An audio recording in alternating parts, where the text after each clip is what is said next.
যেই অধিকার ফিরানোর জন্য আবু সাইদ নিজের জীবনকে উৎসর্গ করেছে, চট্টগ্রামে ওয়াসিম নিজের জীবনকে উৎসর্গ করেছে। আপনাদের সকলকে অনুরোধ করব যে ধানের শীষে যেমন সিলটা দিবেন 12 তারিখে, একই সাথে আপনাকে যে দ্বিতীয় ব্যালট পেপারটি দিবে হ্যাঁ এবং নয়, সেখানে হায়ের পক্ষে দয়া করে আপনারা রায় দিবেন।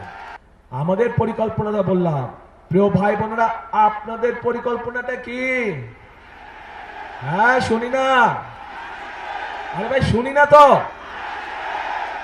আপনি একটু জোরে বললে শুনে। রাইট, ধানের শীষ কবে? হ্যাঁ কবে?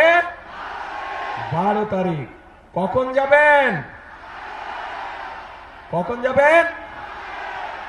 একদম ফজরের ওয়াক্তে গিয়ে ফজরের সময় ওখানে জামাত আদায় করতে হবে, যাতে করে ওই 16 বছর যেমন নিশিরাতের নির্বাচন হয়েছিল আমরা এবার আর করতে দেব না। 16 বছর যখন আমুর নির্বাচন হয়েছিল আমরা এবার করতে দেব না। এবার হচ্ছে জনগণের পালা। জনগণ এবার সিদ্ধান্ত নেবে তারা কি করবে। কাজেই জনগণ, সকল মুসলমান, হিন্দু, বৌদ্ধ, খ্রিস্টান, যে যেখানে আছেন, সকল ধরনের মানুষ যারা ভোটার, প্রত্যেকে ভোরবেলায় গিয়ে ভোট কেন্দ্রের সামনে লাইন দিয়ে দাঁড়াতে হবে, যাতে করে কেউ কোনো ষড়যন্ত্র করতে না পারে। সতর্ক থাকতে হবে। প্রিয় ভাই বোনেরা, আরেকটি গুরুত্বপূর্ণ বিষয় আছে।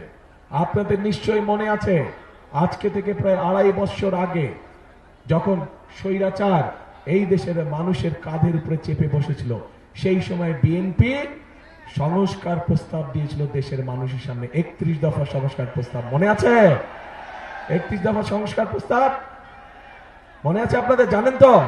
আচ্ছা, পরবর্তীতে আমরা কি দেখলাম, যে বর্তমান সরকার যখন আসলো, অন্তর্বর্তীকালীন সরকার আসলো, অন্তর্বর্তীকালীন সরকার এসে তারা একটি সংস্কার কমিশন করলো এবং বাংলাদেশের প্রায় কম বেশি রাজনৈতিক দলগুলোকে সেখানে আহ্বান করলো।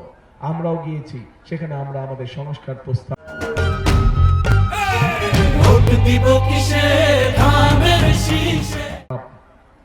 আমরা দিয়েছি এবং মোটামুটি ভাবে সংস্কার প্রস্তাব যেগুলো আমরা দিয়েছি, যা আমরা জনগণের সামনে অনেক আগে উপস্থাপন করেছিলাম, সেইগুলাই কম বেশি ভাবে তারাও দিয়েছে।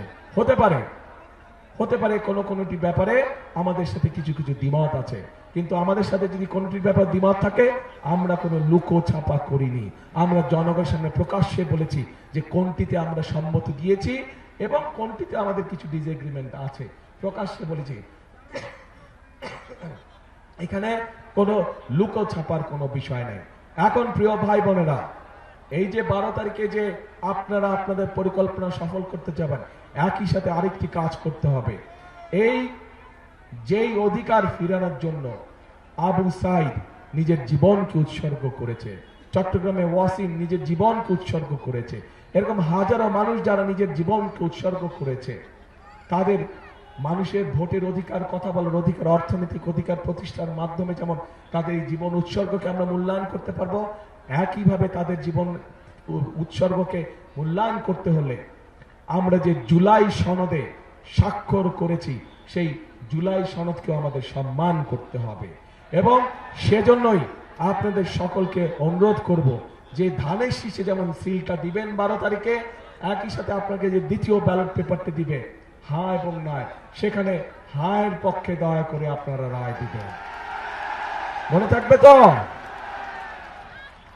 প্রিয় ভাই বোনেরা, 5 তারিখে, অগাস্টের 5 তারিখে পরিবর্তন হয়েছে দেশের মানুষ পরিবর্তন চায়।